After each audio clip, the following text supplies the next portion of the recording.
გამარჯობა, ეთერშია დღის ამბები 4-ზე, მე ვარ ჟურნალისტი დიანა ტრაპაიძე. პოლიტიკური ლოგიკა და პოლიტიკური ალღო, ვის რას კარნახობს ქართულ ოცნებაში და მის გარეთ მიმდინარე პროცესები. პარლამენტში კიდევ ბევრი რამ შეიცვლება, პროცესი ჯერ არ დასრულებულა. ჩვენ ახალ კონფიგურაციას, ახალ პოლიტიკურ სურათს მივიღებთ, ამბობს ეკა ბესელია, ქართული ოცნების უკვე ყოფილი წევრი. იგი საუბრობს ხელოვნურ ბარიერებზე, რომელსაც ინდივიდუალურ რეჟიმში ქმნიან, თუმცა არ აკონკრეტებს, ვინ ქმნის ამ ბარიერებს. ყოფილი თანაგუნდელი გუშინ ახსენა პარლამენტის თავმჯდომარემ. არაერთი ტყუილი ისმოდა კონკრეტული ადამიანების მხრიდან. ტყუილის მაგალითად, კობახიძემ დაასახელა მის მიერ მოსამართლეთა სიის ლობირების თემა და ბესელიას იძულება ჩაენიშნა კომიტეტის ხდომა. თოქ-შოუ არჩევანში კობახიძემ თქვა, რომ ეკა ბესელიამ გადადგომის მიზეზად ალოგიკური ფაქტი მოიყვანა და მას არავინ აიძულებდა, რომ მოსამართლეთა საკითხთან დაკავშირებით ხდომა დაენიშნა. როგორც კობახიძემ გაიხსენა, ერთ-ერთ შეხვედრაზე თავად ბიძინა ივანიშვილს უთქვამს, რომ მოსამართლეთა საკითხთან დაკავშირებით თავისუფალი კენჭისყრა უნდა შემდგარიყო. საკითხი იყო აბსოლუტურად მკაფიო, გარკვეული და როდესაც ამ სიტუაციაში შენს გადადგომას უკავშირებ იმას, რომ თითქოს ვიღაც გაიძულებდა შენ გინდა თუ არა მოსამართლეთა საკითხის გატანას პლენარულ სხდომაზე, ეს არის მხოლოდ და მხოლოდ საზოგადოების სიცრუეში შეყვანის მცდელობა, ამბობს ირაკლი კობახიძე. დაპირისპირება პარლამენტის თავმჯდომარესა და იურიდიული კომიტეტის ყოფილ თავმჯდომარეს შორის ახლა ახალ ფაზაში შედის და ეს ეხება კანონპროექტებს, რომელიც პარლამენტშია წარმოდგენილი, თუმცა მანამდე მოვისმინოთ, რა თქვა არჩევანში პარლამენტის თავმჯდომარე. სამწუხაროა, რომ არაერთი ტყუილი ისმოდა კონკრეტული ადამიანების მხრიდან. ერთ-ერთი მაგალითი არის ის, რომ თითქოს მე ვლობირებდი მოსამართლეთა სიას და მათ შორის ტყუილი თქვა იმასთან დაკავშირებით, რომ თითქოს მე ვაიძულებდი ეკა ბესელიას ჩაენიშნა კომიტეტის ხდომა პარასკევისთვის, ანუ საუბარია ახალწლამდე პერიოდზე. საერთოდ სხვა მოვლენები ვითარდებოდა რეალურად ამასთან დაკავშირებით პარტიაში, ქონდა ჩვენ შეკრება უმრავლესობის, ათეულობით დეპუტატი ესწრებოდა ამ შეკრებას. იქ იყო საუბარი მათ შორის იმაზე, რომ შესაძლებელი იყო კომიტეტის დონეზე ამ საკითხის განხილვა კვირის ბოლომდე.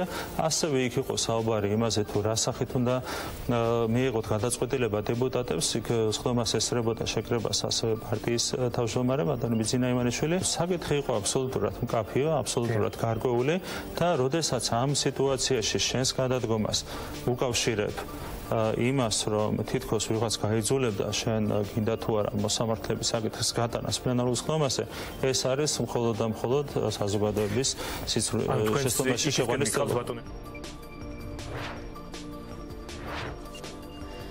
ჩვენ ვიწყებთ საუბარს ეკა ბესელიასთან, რომელიც კანონპროექტის ავტორია, თავის თანამოაზრეებთან ერთად ვისაუბრებთ ამ კანონპროექტზე, რომელიც ერთ-ერთია პარლამენტში, ასევე იქ განიხილება ირაკლი კობახიძის სამდივნოს მიერ და მისი სამდივნოს მიერ მომზადებული კანონპროექტი, თუმცა ქალბატონო ეკა, თქვენ ბევრჯერ გისაუბრიათ პირველ რიგში ამ ეთერში, დღის ამბების ეთერში წამოსვლის მიზეზებზე, თუმცა როგორ ჩანს რაღაც დეტალები ისევ რჩება ან დაუზუსტებელი, ან სადავო. ტყუილია თითქოს მე ვაიძულებდი სხდომის დანიშვნას, ტყუილია თითქოს მე ვლობირებდი სიას. სულ სხვა მოვლენები ვითარდებოდა. ხომ არ დადგა დრო, რომ უფრო მეტი თქვათ აი ამ სხვა მოვლენების შესახებ? თუ ასეც ქონდა ბუნებაში ადგილი.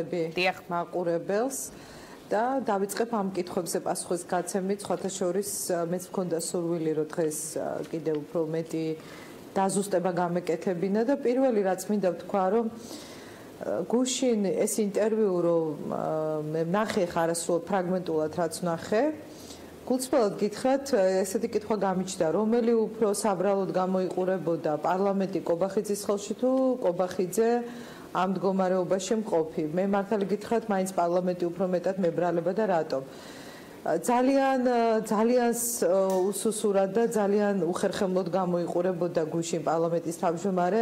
მან თავად ძალიან ბევრი ტყუილი თქვა გუშინ და სხვათა შორის ვფიქრობდი, რომ პარლამენტის ის წევრები, რომლებიც ესწრებოდნენ უმრავლესობის ხდომას, აი მათ თვალებში როგორ შეხედავს, რომელთაც ნახეს, როგორ მოიხადა, აი არ მინდოდა ხა ამ დეტალების ხმა, მაგრამ რადგან თავად ახსენა და თქვა ესეთი რამ, რომ თითქოს ტყუილია და ბოდიში იყო, ეს რაღაც სხვანაირი, რაღაც ცოტა ხუმრობანარევი სიტუაცია იყო და არა კლასიკური გაგებით ბოდიში. აი ეს ციტატა ახლა კარგად არ მახსოვს, მაგრამ ეშტაბეწილება დამჭა ინტერვიუდან. დიანა. მე მახსოვს კარგად და დიანა ეს მონაკვეთი კარგად ვნახე, მან თქვა რომ ასე არ ყოფილა. იქ ესწრებოდა, რა ვიცი, 60-70 100-მდე დეპუტატი უმრავლესობიდან და ყველას ახსოვს არა მხოლოდ ის უხერხული მდგომარეობა, რა მდგომარეობაშიც ის ჩავარდა, არამედ ახსოვთ ის როგორ მოყავდათ მართლაც ბოდიშის მოსახდელად. ჩემთან მე არ მივიღე მისი ბოდიში და უთხარი რომ საჯაროდ ყველასთან დასწრებით მოეხადა ბოდიში იმ უტაქტობისთვის, რაც ჩაიდინა და იმის გამო რომ თანამდებობა არ დაეტოვებინა, მან ის იძულებული გახდა არ უნდა და ბოდიშის მოხდა, იძულებული გახდა ბოდიში მოეხადა. არა მხოლოდ ჩემთან, სხვებთანაც კიდევ ერთხელ ვამბობ იმ უტაქტობის გამო, რაც არაერთხელ ჩაიდინა კობახიძემ, ამიტომ მე არ მინდა ნიშნის მოგებით საუბარი, არ ვისაუბრებ. დაგაზუსტებინებ, ბაბადონა ეკა. დავასრულებ, დიანა, დავასრულებ. რომ არ ესაუბრა მას ამის თაობაზე გუშინ საჯაროდ, მე არ ვაპირებდი ამ დეტალებზე საუბარს, მაგრამ მართლა უხერხულია ხა ამას რომ უყურებდა არაერთი ადამიანი, თან იყო იქ ძალიან უხერხული სცენა მისთვის და კიდევ ეხლა კიდევ გაუფრთხილდები რაღაცეებს და არ მინდა ბოლომდე გავიმეტო და ის სიმართლე უთხრა საზოგადოებას, რაც ხდებოდა იმ სხდომაზე, თუნდაც ბოდიშის მოხდასთან დაკავშირებით. იმის შემდეგ საერთოდ მას მე მგონია რომ როგორც პარლამენტის თავმჯდომარეს საერთოდ არ აქვს არანაირი მორალური უფლება იყოს ამ პოზიციაზე. მე მის ადგილას იმ დღეს აი იმ სცენის მერე, რა სცენაც დაინახა უმრავლესობის არაერთმა წევრმა, მე პირადად დავტოვებდი ნებისმიერ თანამდებობას, მაგრამ ამისთვის ღირსება უნდა გაგაჩნდეს, ამისთვის თავმოყარეობა უნდა გქონდეს, ამისთვის ცოტა მეტი ვაჟკაცობა უნდა გქონდეს. ერთ-ერთი ბოდიშის მოხდა არ არის სირცხვილი, რომ გიჭირს ბოდიშის მოხდა და სხვათა შორის ეს შეახსენეს მას იქ იმ სხდომაზე და მე იმის აღიარება რომ გიჭირს რომ ეს ბოდიში მოიხადე, ეს ძალიან მძიმე მოცემულობა. ეხა მეორე საკითხზე მინდოდა მე უკაცრავად მინდა აქ დაგაზუსტებინოთ, როგორც მივხვდი ირაკლი კობახიძის მთელი რიგი განცხადებების გამო, რომლის ადრესატიც თქვენ იყავით, მას ივანიშვილმა სთხოვა რომ თქვენთვის მოეხადა ბოდიში, თქვენ თქვით რომ მის ბოდიში, აი სცენა წარმოვიდგინეთ თქვენს საუბრებიდან ავაწყო ესეთი სცენა. ივანიშვილმა სთხოვა რომ მოეხადა თქვენთვის ბოდიში, თქვენ უთხარით რომ მისი ბოდიში არ გინდოდათ, მაგრამ მაინც მას მოახდებინეს ბოდიში. ანუ თქვენ ასე ყვებით, ანუ ეს იყო რეალურად უმრავლესობის ხდომაზე.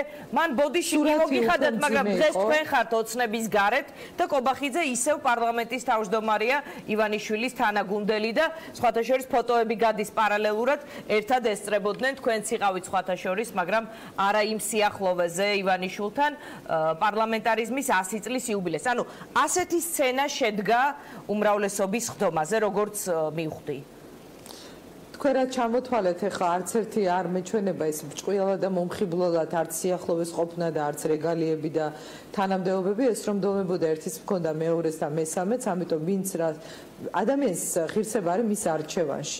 ეხლა კობახიძეს ვერ გაუღვიძებ მე ამ ღირსების გრძნობას, ეს ან გაქვს ან არ გაქვს. ამიტომ მართალი გითხრათ მებრალება გავიმეტო ეხა იმ ყველაფრისთვის რისი ღირსიც არის, ჩემ თავს არ ვაკადრებ ამას, მაგრამ ის სცენა კიდევ უფრო მძიმე იყო, ვიდრე ჩვეულებრივი ბოდიშის მოხდა. და თუ ენას არ გააჩერებს და კიდევ უფრო შორს წავა, მე მომიწევს კიდევ უფრო მეტი დეტალების ახსნა და არ ამგონია რომ მისთვის ასე ამოვნო იყოს, ამიტომ ბევრჯერ გავაფრთხილე და კიდევ ერთხელ ვაფრთხილებ მასაც და სხვებსაც. მე მიწევს პასუხების გაცემა, მე არა ვარ თავდამსხმელი, მე არ ვიწყებ პირველად ამაზე საუბარს, მაგრამ როგორც კი თავისუფლებას მისცემენ და დაიწყე გაბედავენ აი ამ ღირსების არ მქონე და მორალური უპირატესობის დაკარგვის მიუხედავად შეტევაზე გადმოსვლას ჩემი პასუხები იქნება ძალიან მწვავე და არ იქნება არაფერი ტყუილი, იქნება სიმართლე, ისევე როგორც მინდა ერთი რამ გითხრა დიანა. გუშინ კობახიძე კიდევ ერთ ყულს ამბობდა რომ აიო სიის გამო არ გადამდგარაო. აბა კითხე და მე არ ვლობირებდი სიასო. ჯერ ერთი მე არ მithქვა მოვლენები ვითარდებოდაო.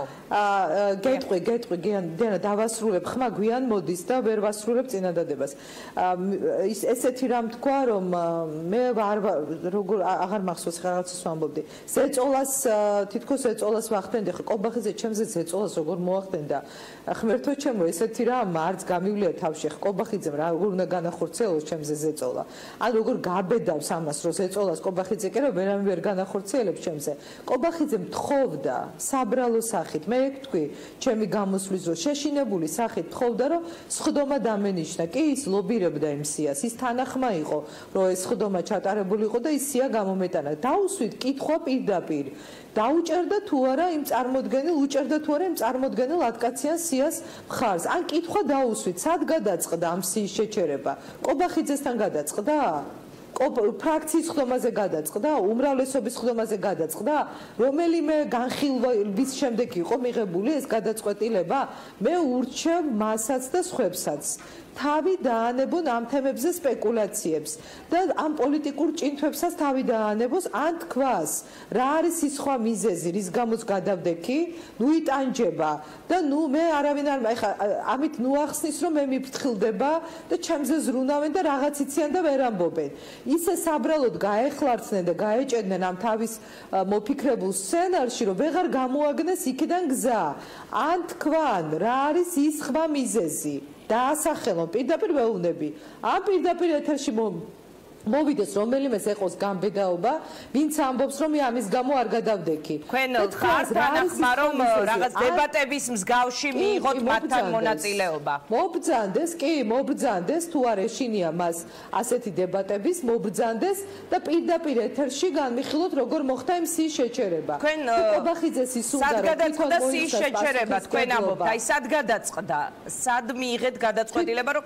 სია უკან წასულიყო კობახიძეს მოაყოლეთ ეს ამბავი. მან იცი სადაც გადაწყდა. თუ მას უნდა რომ ხელი გაიშვიროს ბიძინა ივანიშვილისკენ და ამას ცდილობს ეხლა რომ თავისი საკუთარი პასუხისგებლობა აირიდოს და გადაიტანოს ეს პასუხისგებლობა პარტიის თავმჯდომარის მიმართულებით თუ ამას აკეთებს სახელი დაარქვას ამას მე ვიცი როდის რა უნდა ვთქვა მე ვთქვი რომ მე არ მithქვამს ყველაფერი და საერთოდ რაც თქვი ის არის ძალიან ცოტა ამას შეგნებულად ვაკეთებ იმიტომ რომ ბევრ ამას უფრთხილდები მაგრამ როგორც კი გადმოიდგმება უტაქტო ნაბიჯი და თავდასხმას ექნება ადგილი და ტყუილებს მოვისმენ ჩემი პასუხი იქნება მხოლოდ სიმართლე და იქნება ძალიან მძიმე მოსასმენი ამიტომ კობახიძეს მე ურჩევ ვიდრე არ დაასრულა ყველაზე მძიმე ფორმით რაც კი შეიძლება წარმოიდგინო პარლამენტის თავმჯდომარის შემთხვევაში და მძიმე ფორმა იქნება მისი იმპიჩმენტი მე ურჩევ მას გაუფრთხილდეს იმ ინსტიტუტს რომელსაც ის წარმოადგენს იქამდე მაინც ვიდრე ეს დრო დარჩენია იმიტომ როდესაც ამბობს რომ ის არ ლობირებდა ამ სიას დიახ ლობირებდა ამ სიას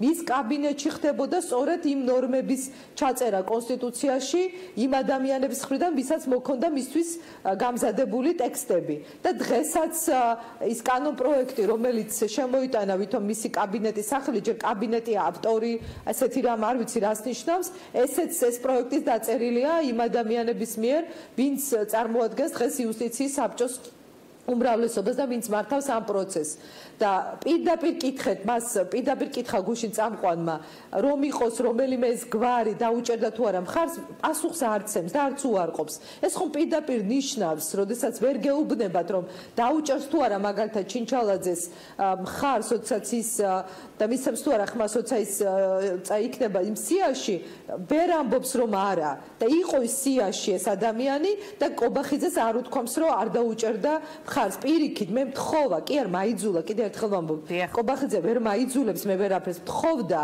რომ სხდომა დამენიშნა იმიტომ რომ მათ გარანტია ჰქონდათ რომ მოძებნიდნენ საკმარის რაოდენობას ხმებისას და ამ სიას გაიტანდნენ კიდევ ერთი ფრაგმენტი დეტალებზე დღეს არ ვსაუბრობ შეგნებულად თუ კიდევ მეტის უფლებას მისცემენ თავის თავს და კიდევ მეტ ყულს ეტყვიან საზოგადოებას კიდევ უფრო მეტ სიმართლეს გაიგებენ ჩემგან ამიტომ მე ურჩევ თავი გააკონტროლოს მანაც და სხვამაც.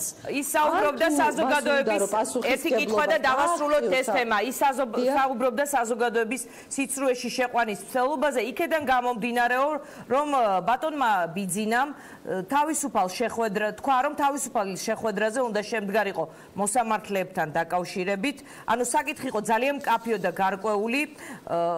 თავისუფალი როგორც ჩანს აქ არასწორადა კენჭისყრა, ანუ თავისუფალ რეჟიმში უნდა გადაწყვეტილიყო საკითხი მოსამართლეებთან დაკავშირებით. მკაფიო იყო საკითხი და როდესაც ამ სიტუაციაში შენს გადადგომას უკავშირებ იმას, თითქოს ვიღაც გაიძულებდა მოსამართლეთა საკითხის გატანას ხდომაზე, ეს იყო საზოგადოების შეცდომაში შეყვანის მცდელობა.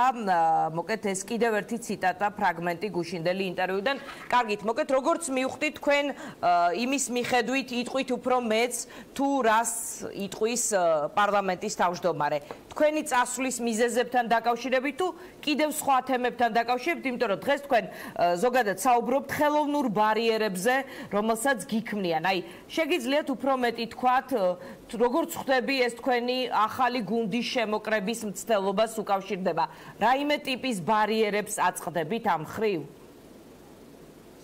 დიანა, რომ შევკრათ ეს კითხვა ამ კითხვაზე პასუხი რომ რაღაცა მოიცვას ამ განმარტებამ ვიტყვი და დავძენ კიდევ ერთს რომ როდესაც აი საუბარია უფრო მეტ დეტალზე მე მინდა საზოგადოებას უთხრა რომ მე პატივს ვცემ იმას იმ ყველა იმ ადამიანს ვისაც აინტერესებს რა ხდება ხელისუფლების შიგნით უმრავლესობის შიგნით პარლამენტში მე არასოდეს არ ვამბობ ტყუილს აი შეიძლება არ ვამბობ ყველაფერს და ვერ ვამბობ ყველაფერს იმიტომ რომ უფრთხილდები მართლაც განსხვავებით ამ ადამიანებისგან რომელთაც არ ესმით რა არის სახელმწიფოებრივი ინტერესი უფრთხილდები ამ საჯარო ინტერესს უფრთხილდები ამ ეთიკურ ნორმებს ამიტომ პასუხს ვცემ არ ვესხმი თავს არავის ეს ავირჩიე თავიდანვე და კობახიძეს რომ ქონოდა პოლიტიკური სიმწიფე და გაეკონტროლებინა საკუთარი თავი აი პირველ დღეს რომ განცხადება გააკეთა ამის გამო კი არა სხვა რაღაცის გამო გადადგა და ეს სიცულელი არ ეთქვა არაფერი არ მოხდებოდა შემდეგ რაც მოხდა აი ეს მე გულისხმობ აი მწვავე დაპირისპირებას იმიტომ რომ ასეთ თავდასხმას მოყვა პასუხი ჩემგან ამიტომ ვამბობ მე რასაც დღეს არ ვამბობ შეგნებულად და ამ დეტალებზე არ ვსაუბრობ მე ამაზე იმის მიხედვით მომიწევ საუბარი რა თავდასხმას ექნება აქ ჩემს მიმართ ადგილი და კიდევ ერთი როდესაც თქვენ ახსენეთ რომ ბიძინა ივანიშვილმა უთხრა ყველას რომ თქვენ გაქვთ თავისუფალი კენჭისყრის შესაძლებლობა და გაიხსენა ის ხდომა კობახიძემ ამ ნაწილში თქვა მხოლოდ სიმართლე კი ნამდვილად ეს იყო მე გავიხსენე კიდეც მაგრამ იმ შეხვედრაზე გადაწყდა სიის შეჩერების საკითხი არ გადაწყდა იმ შეხვედრაზე და იმის შემდეგი მეორე დღე იყო როდესაც მე შევხვდი კობახიძეს და უთხარი რომ დაეყენებინა მას პრინციპულად საკითხი როგორც პარლამენტის თავმჯდომარის რომ არ შეიძლებოდა ბოლო კვირაში იმ სიის მიღება და მისი პოზიცია გამოჩენილიყო როგორც პარლამენტის თავმჯდომარის. მან მითხრა, მან თხოვა, ჩაანიშნეთო სხდომა პარასკევსო. აი ესე დავშორდით ჩვენ ერთმანეთს, როცა მე მას უთხარი, რომ მე ამას არ გავაკეთებდი. ასე რომ იმის შემდეგ გაგრძელებაზე ახლა არ ვსაუბრობ. ამაზე საკმარისად ვისაუბრეთ, სხვათა შორის კიდევ ერთი საინტერესო დეტალი იყო, გუშინ იხსენებდა დეკემბრის ერთ-ერთ შეხვედრას, აი მეო რამდენიმე ადამიანი მოვიწვიო, დაასახელა რამდენიმე გვარი და არ ვიციერიდება ეშინია თუ რას გაურბის იმ შეხვედრაზე ზარდიაშვილიც იყო და მისი გვარიც კი ვერ ახსენა გუშინ ეთერში. რატო ვერ ახსენებს? ცხენია თუ ეშინია რაჭერს იმიტომ რომ ის რაღაც დაირი მარტივი თქვენი გამოისობითაც ის რაღაც ნონგრატად იქცა საპარლამენტო ცხოვრების ასე რომ ჩვენგან არა იმის გამო რაც არის რეალურად და თლიანობაში ეს პროცესი რომ დავინახოთ ესე მარტივად როგორც ჩანს არ დასრულდება პარლამენტში არ იქნება სიმშვიდე იქამდე ვიდრე პარლამენტს არ დაემსგავსება და ვიდრე ასეთი მართვის მეთოდები როგორიც არის ძმაკაცებით და მეგობრებით პოლიტიკური გადაწყვეტილებების მიღება არ შეიძლება კარგი მეთოდები მქონდა ჩემი კარი ყველასთვის ღია იყო და ამ პარლამენტში კომუნიკაციის პრობლემა არ არსებობს ნამდვილად თუ ამბობს კობახიძე არა და პრობლემა აქვს სამწუხაროდ მას არ იცის დიალოგი არ იცის ურთიერთობის ფორმები და ჩემთვის ის ფრაზა როცა მან თქვა რომ აი თქვენთან რაც გაიმეორა ეთერში ეს მე ბევრად ადრე მითხრა დიანა რამაც ჩოქში ჩამაგდო პირველად როცა თქვა რომ ცუდად იქცეოდნენ და ეხლა კარგად იქცევიან ცუდ საქმეებს აკეთებდნენ კარგ საქმეებს აკეთებდნენო მე პირადად მითხრა ესეთი ფრაზა რომ რა მნიშვნელობა აქვს ვინსად იყო ადრეო და ვინ რას აკეთებდაო და მაშინ უთხარი, მაშინ რა მნიშვნელობა აქვს? ეხლა ნაციონალური მოძრაობა თურმე რასაკეთებდა და ჩვენ არა აქვს ამას მნიშვნელობა. თქო, აი ამ ფსიქოლოგიის, ამ ფილოსოფიის მატარებელი ადამიანები, როდესაც გელაპარაკებიან შენ ღირებულებებზე და გელაპარაკებიან ქართული ოცნების სახელით, ეს არის უბედურება. ხა რა სხვა მიზეზი მქონდა? რატო ვერ აბავს ამას თავს და დღემდე რატო ვერ ჩამოყალიბდა ამ რაღაცა ლეგენდა გავიდა ორი თვე ეს ლეგენდა ვერ უძლებს ვერანაირ კრიტიკას უკვე კომედიად იქცა ეს რებუსებით ლაპარაკი იმიტომ რომ ამდენი წელია პირველი დღიდან მართლაც აი მოუყვები ამ პროცესს ამ პოლიტიკურ გაერთიანებას და მთელი ამ ხნის განმავლობაში არავის თავისის უფლება არ მიუწია ეს კითხვა დაესვა ჩემთან რა ინტერესი მომუძრავდა ყველამ ძალიან კარგად იცოდა რომ ჩემთვის არ არსებობდა არასოდეს პირადი მიზანი და პირადი მოტივი ერთ საკითხს ვერ დაასახელებს ვერავინ აი თქვით უთხარით კონკრეტულად დაასახელოს რომელიმე თემა ან რომელიმე კანონპროექტი ან რომელიმე საკითხი სადაც რაიმე პირადი ინტერესით გადავწყვიტე ან რაიმე საკითხი დავსვი პირადი ინტერესით ამას ვერავინ ვერ გეტყვით მაგრამ აი ეს უკვე ბოლო პერიოდში გზად შემხედრი ადამიანები დღეს რომლებსაც მართლა მერკანტილური კომერციული და სხვა ინტერესები ამოძრავთ პარლამენტში ყველას არ ეხება ეს იქ ბევრი ღირსეული ადამიანია სწორედ მის გუნდს ეხება აი ამ ადამიანების თავსებადობა რომ ვერ მოხდა ჩვენთან და სასამართლოს თემა რომ უნდათ კომერციულ ინტერესების საგნად ექცია და ამას შეუშალეთ ხელი აი ამან გამოიწვია ეს გასაგებია თქვენ მათ ერთ-ერთ ინტერვიუში უწოდეთ ქართული ოცნების მდგმურები და კიდევ მინდა ისევ ძველ კითხვას დაუბრუნდე როცა თქვენ ამბობთ რომ ბარიერს გიქმნიან აი რაში გიქმნიან ბარიერს თქვენ გინდათ რომ თქვენი რიგები შეიცოთ ასევე ოცნებიდან სხვა ადამიანებით და ამ შემთხვევაში ეს თქვათ კომუნიკაციის სწორუნარებს ის თქვათ იჩენს კობახიძე და არ გაძლევთ თქვენ მისი წიაღიდან შევსების საშუალებას რაც შეეხება ბარიერებს ზოგადად გეტყვით დიანა არ შევალ დეტალებში რომ უხერხულობაში არ ჩავაყენო ეს ადამიანები ვისაც ველაპარაკები რომ ვისანაც გვაქვს კონსულტაციები რამდენიმე ადამიანს უთხრეს პირდაპირ რომ აუღოთ იქ არ წახვიდეთ და აი რაღაცა საკითხებია რომელსაც უფრო სწრაფად და კარგად გადაგიწყვიტავთ იყო ეს შემთხვევები რაც არ იმალება ეხა იცი თქვენ ეს აქ ყველაფერი ჩანს და ყველაფერის გარკვევა და გაგება შეიძლება ესეთ ბარიერებია რომ ხელი შეგვეშალოს ჩვენ რომ დავასრულოთ სწრაფად ეს კონსულტაციები ახალი პოლიტიკური პლატფორმის ჩამოყალიბების პროცესში მაგრამ მე ყველა ბარიერს ჩემ მეგობრებთან და ჩემს თანამოაზრებთან ერთად გარწმუნებთ რომ გადავლახავ მე ბარიერების გადალახვა არ მაშინებს არ მაბრკოლებს უფრო მაძლიერებს არასდროს არ გავჩერებულ ვარ შუა გზაზე ვინც მიცნობს ეს იცის და არასოდეს არ შემიწყვეტია ბრძოლა რადგან დავიწყე ეს პროცესი და მეც და ჩვენი მეგობრებიც მზად არიან რომ გავიაროთ ყველა სირთულე აი ამ ბარიერების მიუხედავად წინაღობების ამ სიცრუის და ამ შეურაცხყოფების და ამ თავდასხმების მიუხედავად მე დარწმუნებული ვარ რომ ჩვენ შევძლებთ ძალიან მძლავრი საზოგადოებრივი პოლიტიკური ერთობის ჩამოყალიბებას რომელიც სიახლეს შექმნის ახალ თავისუფლების სივრცეს გააჩენს ქვეყანაში და იქნება დასაყრდენი და გამაერთიანებელი ძალიან ბევრი ადამიანისთვის ვინც მოისურვებს იბრძოლოს ჩვენთან ერთად თავისუფლების სამართლიანობისა და სასამართლოს ესწრებოდით ღონისძიებას რომელიც პარლამენტარიზმის 100 წლის თავს ეძღვნებოდა თუ გქონდათ კომუნიკაცია უკვე ჩამოშორებულ ლიდერებთან პარტიის არა არ მქონია თავმჯდომარესთან არა მაგრამ კითხვები გადის პარალელურად და კადრები უფრო სწორად და ამიტომ გამიჩნდა ეს კითხვა ვიცი რომ თქვენც იყავით ღონისძიებაში კოლეგები ვნახე ვიყავი კოლეგები ვნახე ყველა ვერა მაგრამ რამდენიმე ადამიანი ვნახე ხა მე არა მაქვს იმის პრობლემა რომ ვინმესთან კომუნიკაცია გამიჭირდეს გარდა იმ ადამიანებისა ვისაც მივიჩნევ რომ არის ნაციონალური მოძრაობის ან დღეს არსებული იდეოლოგიის კიდევ ესე ვთქვათ ფუნდამენტი და მათი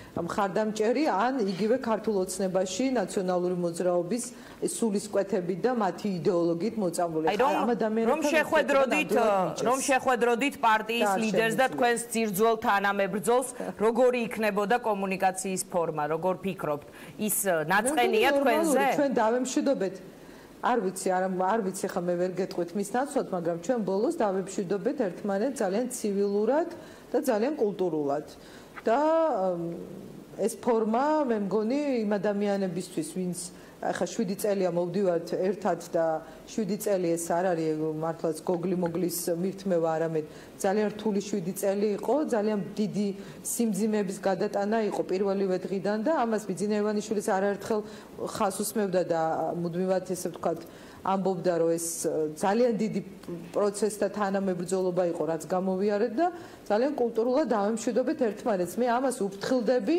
და იმედი მაქვს არ დავდგები იმ აუცილებლობის წინაშე რომ ეს ჩემი შინაგანი ეთიკური ზღვარი და ეთიკური სტანდარტი და ეს მორალური ბარიერები რაც მე ჩემთვის მაქვს შიგნით და მიმაჩნია რომ ამას უნდა გაუფრთხილდეს პოლიტიკოსი იქნები თუ ნებისმიერ სხვა სფეროში ადამიანი ამას არ გადამალახინებს, არ დავდგები ამ აუცილებლობის წინაშე. ეხლა თუ ამ პატარა ბიჭებს ვერ აჩერებს ვერავინ და პატრონი არ გამოჩნდა, ვინც ამათ თავის ადგილს მიუჩენს, გარწმუნებთ რომ ეს მაინც მოხდება ძალიან მალე. მე როგორც მივხვდი, გოგლი-მოგლი კი არა ერთად, რაღაც 1 ფუთი მარილი გაქვთ ნაჭამი, მაგრამ ასევე მივხვდი თქვენი სტრატეგია, რომ თქვენ საუბრობთ მაშინ, როცა თქვენ თავს გესხმიან, როგორც ჩანს შესაძლოა ივანიშვილზეც მოგიწიოთ ბევრი რამის თქმა, გამომდინარე იქედან, რომ როცა ის თავის დუმილს დაარღვევს, ეხლა ტაიმაუტი აქვს მას როგორც ჩანს მედიასთან, შესაძლოა რამე ისეთი თქვას თქვენზე, რაც შემდეგ არ გესიამოვნოთ. ამ მოცემულობას თუ განიხილავთ? არ ვიცი, მე ვერ ვიწინასწარ მეტყოლებ ახლა წინასწარ, მაგრამ ერთი რამე შემიძლია უთხრა საზოგადოებას. მე როდესაც საუბრობ იმას, რაც მწამს და რაც არის სიმართლე. არასოდეს ვერ ვიტან ტყუილს და ვერ ვიტან ადამიანები, როდესაც იტყუებიან, არ შემიძლია ამის მიღება, ამიტომ რა თქმა უნდა ვიცი, რომ არ შეიძლება ყველაფერზე ილაპარაკო საჯაროდ, მაგრამ რასაც ამბობ, ის უნდა იყოს გულწრფელი და უნდა იყოს მართალი. ამიტომ მე არ ვიქნები იმ ადამიანების მიმართ თავდასხმის პოზაში და როლში, ვისთან ერთადაც გამოვიარე ამდენი წელი, ეს ჩემთვის ემოციურად ალბათ გასაგებია ჩემთვისაც და სხვებისთვისაც, რატო ვიქცევი ასე, მაგრამ თუ იქნება ჩემი მისამართი თავდასხმა ჩემი მეგობრების მიმართ, დაცვა ნამდვილად მეხერხება მარტო ის რომ გავიხსენოთ რომ პროფესიონალური კარიერა ჩემი ადვოკატის პროფესიაზე გავიდა 14 წელი, ახლა როგორმე დაცვა შემიძლია. ასე რომ მე არავის არ ურჩევ გადმოლახოს ის ზღვარი, რომლის შემდეგ მე მომიწევს პასუხების გაცემა. ეს უბრალოდ ჩემგან შემდეგი პრევენციისთვის არ ურჩევ, იმიტომ რომ არ იქნება ეს სასარგებლო პირადად მათთვის. თქვენ მინდოდა მესაუბრა სასამართლოსთან დაკავშირებით პროექტზე, სასამართლოზე. ბოლო რამდენიმე წუთი რჩება, აქვს თუ არა პერსპექტივა, მკითხავთ მაინც ბოლო 2 წუთია, ამიტომ მოგცემთ საშუალებას გვიპასუხოთ, აქვს თუ არა პერსპექტივა თქვენს კანონ პროექტს რაიმე ტიპის, რომელიც თქვენ და 12-მა დეპუტატმა მოამზადეთ?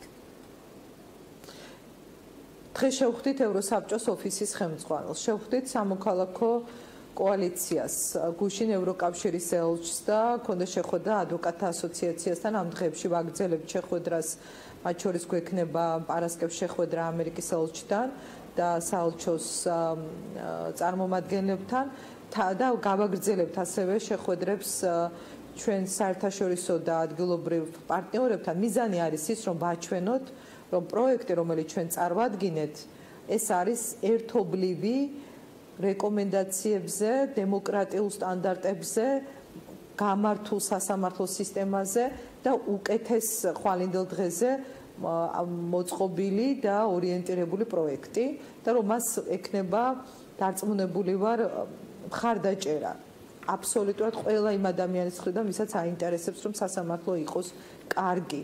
მეორე მხარეს არის კობახიძის კაბინეტის მიერ მომზადებული პროექტი, რომელიც მხოლოდ იუსტიციის საბჭოს წევრებს მოწონთ და მოწონს ასევე მათ ლობისტებს.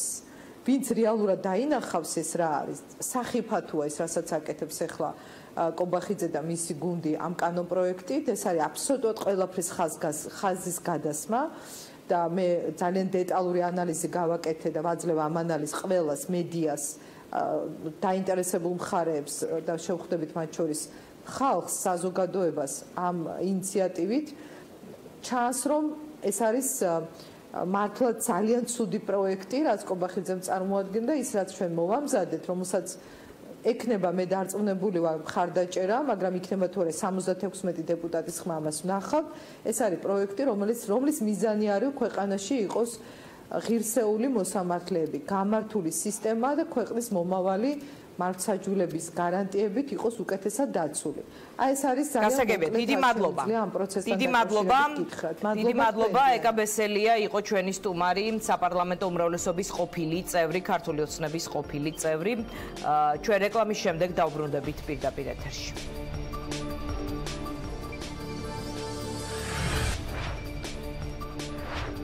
ჩვენ დავბრუნდით პირდაპირ ეთერში, ჩვენი სტუმარია ზაალ უდუმაშვილი ნაციონალური მოძრაობიდან.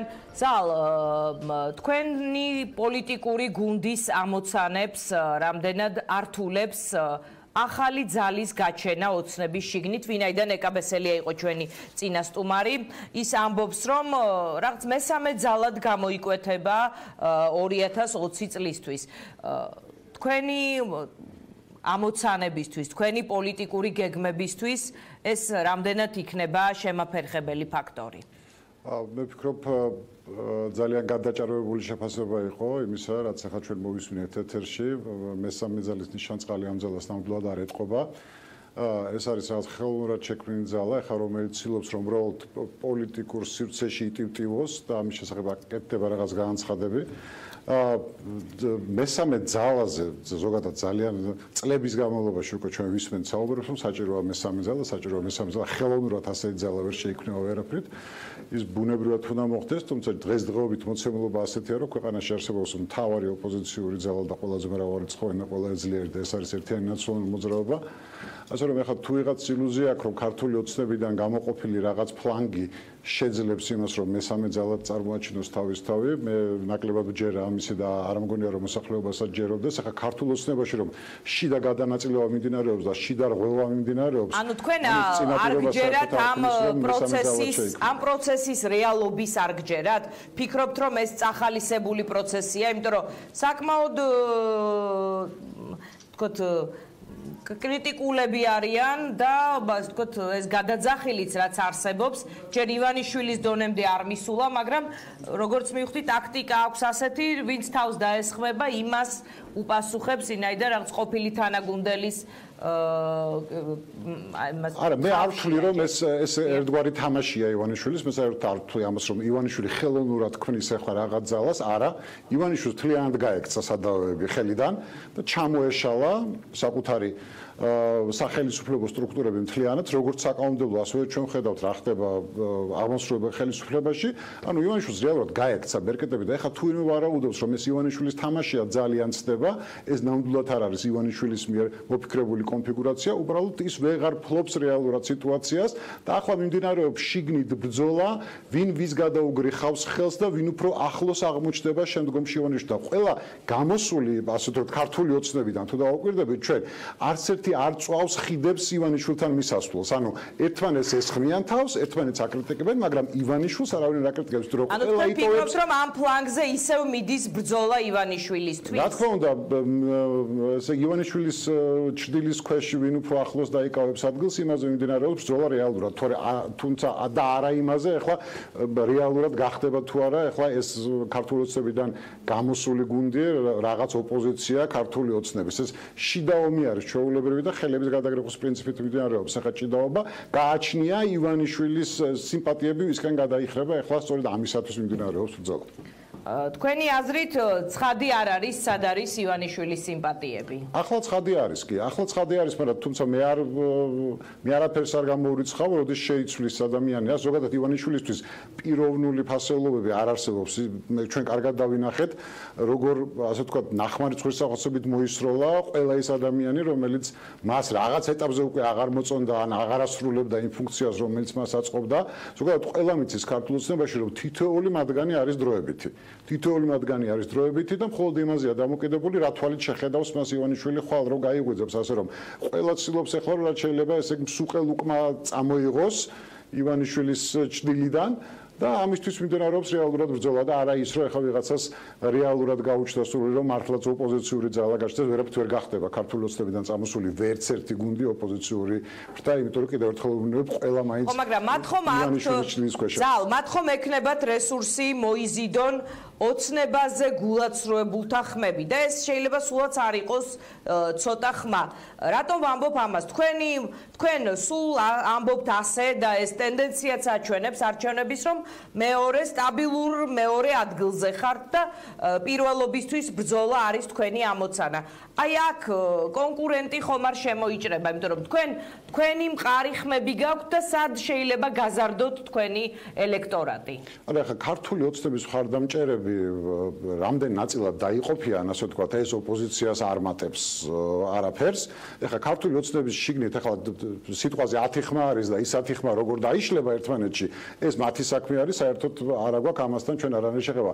ჩვენ მუშაობთ იმ ელექტორატზე, რომელიც არის ჩვენი ელექტორატი და რომელიც არის ეგრეთ წოდებული გადაუწყვეტელი ელექტორატი, რომელიც არჩევნებიდან არჩევნებამდე ამ ელექტორატის რაოდენობა იზრდება, ჩვენ ვაკვირდებით, ამ არჩევნებზე სასწაულად დიდი რაოდენობა იყო გადაუწყვეტელი ეგრეთ წოდებული გადაუწყვეტელი ამორჩევლების რაოდენობა. ეს არის ჩვენი მთავარი სამიზნე, რომ ამ ხალხზე უნდა ვიმუშაოთ სწორედ და მათი მოზიდვა უნდა მოვახერხოთ არჩევნებს და არა ქართული ოცნების მხარდამჭერების თვითონ გადაინაწილებენ როგორმე ქართული ოცნების წარმომადგენლები ამხელს ერთმანეთში, ასე რომ მათ არანაირი რესურსი არ აქვთ, რომ გარედან კიდევ ვიღაც მოიძიდონ, ანუ შიგნით რეალებენ და ერთ ქვაბში იხარშებიან, ასე რომ ერთმანეთს ართმევენ ხმებს ირით. დღეს დავით ბერძენიშვილი იყო ჩვენი სტუმარი, რომელმაც თქვა, რომ შესაძლოა რაღაც მძლავრი ორბიტა შეიქმნას ქართული ოცნების საპირწონეთ ვაშაძის ლიდერობით. ვიმეორებ ვაშაძის ლიდერობით, აი ეს იყო ციტატა მისი გამოსვლის.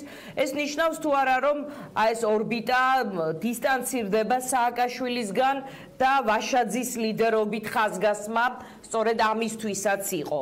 თუ ეს მოცემულობითაა ნაკარნახები რომ სააკაშვილი ვერ ერთვება პოლიტიკურ ცხოვრებაში საქართველოს ისე როგორც შეიძლება თქვენ გსურთ. ბუნებრივია ხა გრიგოლ ვაშაძის აბსოლუტურად ვეთანხმები ამ განაცხადს რომ გრიგოლ ვაშაძის ლიდერობით რა თქმა უნდა შეიქმნა უკვე გარკვეული მონახაზი ოპოზიციური გაერთიანებისა რომელიც ძლიერდება და რომ ჩვენ ვარაუდობთ რომ ეს გაცილებით უფრო ძლიერი იქნება უახლოეს თვეებში თუმცა ეს საერთოდ არ ნიშნავს იმას რომ ჩვენ რაღაცა ფორმით დისტანცირდებით მიხეილ სააკაშვილისგან არც ერთ შემთხვევაში უბრალოდ მიხეილ სააკაშვილი მოგეხსენებათ დევნილია საკუთარი ქვეყნიდან და ის უცხოეთში იმყოფება და მას ასე ვთქვათ უბრალოდ საშუალება არ აქვს რომ ყოველდღურად ჩართული იყოს შიდა პარტიულ ასე ვთქვათ შიდა პარტიულ გადაწყვეტილებებში და მოქმედებებში შესაბამისად რა თქმა უნდა ბუნებრივია ადგილზე საჭიროა მოქმედება შესაბამისად გრიგოლ ვაშაძე და სხვა ლიდერები ჩვენი პარტიისა აქტიურად არიან ჩართული იმაში რომ ეს ოპოზიციური გაერთიანება რომელიც წინა საარჩევნოდ შეიქმნა და რომელმაც მართლაც რეალური შედეგი დადო ამ არჩევნებზე კიდევ უფრო გაძლიერდეს იმიტომ რომ ჩვენ ვფიქრობთ რომ სწორედ გაერთიანებაშია ახლა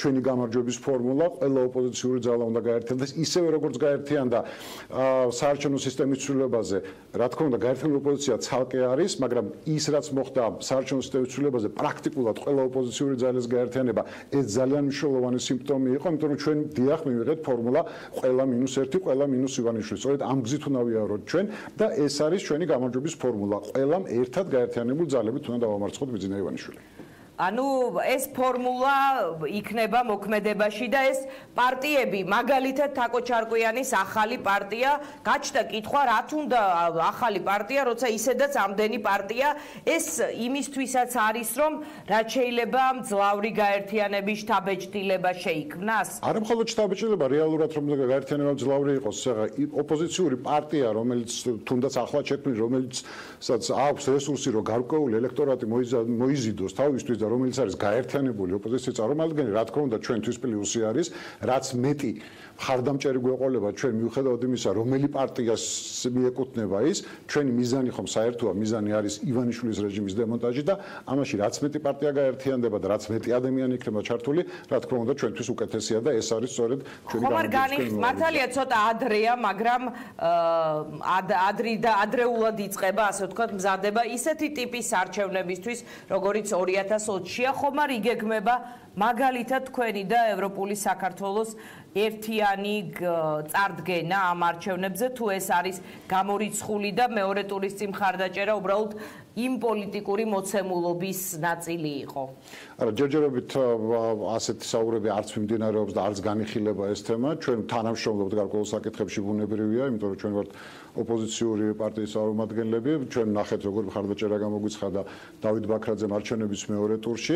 ასე რომ კიდევ ერთხელ ვიმეორებ, როდესაც პარტიები ერთიანდებიან იმ მიზნით, რომ დაამარცხონ დღეს არსებული ხელისუფლება, ამ შემთხვევაში ძალიან ბევრი, რა თქმა უნდა, საერთო შეხების წერტილები ხდება, თუმცა ეს არ ნიშნავს იმას, რომ ჩვენ რაღაც ისევე ერთგუნდად ვიქნებით წარმოდგენილი არჩევნებზე, როგორი იქნება კონფიგურაცია არჩევნების წინ, ამაზე წინასწარ რთულია საუბარი, ოპოზიცია ერთიანდება ძალიან ბევრ საკითხში და მე ვფიქრობ, რომ აი ეს შეხების წერტილები ოპოზიციურ პარტიებს შორის კიდევ უფრო გაიზრდება, რაც უფრო ახლოვდება არჩევნები, უბრალოდ შეიძლება არჩევნების მოახლოებაც არ გახდეს საჭირო, იმიტომ რომ ქართული ოცნება დღითი დღე უკვე ისეთ შეცდომებს უშვებს და იმდენად უკან მიდის და იმდენად ჩასულია იმ სპირალში, საიდანაც ამოსავალი პრაქტიკულად აღარ არსებობს უკვე, რომ მე ვფიქრობ, რომ ეს კიდევ ერთი ნიშანია იმისა, რომ გაერთიანება არის ერთადერთი გამოსავალი ამ შემთხვევაში. გასაგებია, დიდი მადლობა. ზაალუ დუმაშვილი იყო ჩვენი სტუმარი, ჩვენ საუბრობდით მიმდინარე პოლიტიკურ ვითარებაზე და პერსპექტივებზე, რომელიც გაჩენაც უკვე იწყება 2020 წლის არჩევნებისთვის. ეს იყო დღის ამბები 4-ზე. წინ გელოდებათ TV1-ის 5 საათიანი საინფორმაციო გამოშვება, საღამოს 8 საათზე გელოდებათ პოლიტმეტრი და ჩვენ კიდევ ერთხელ შევხვდებით დღეს ერთმანეთს უკვე ღამე 12-ის ნახევარზე. მე და გია ხუხაშვილი ღამის ამბებში. დროებით.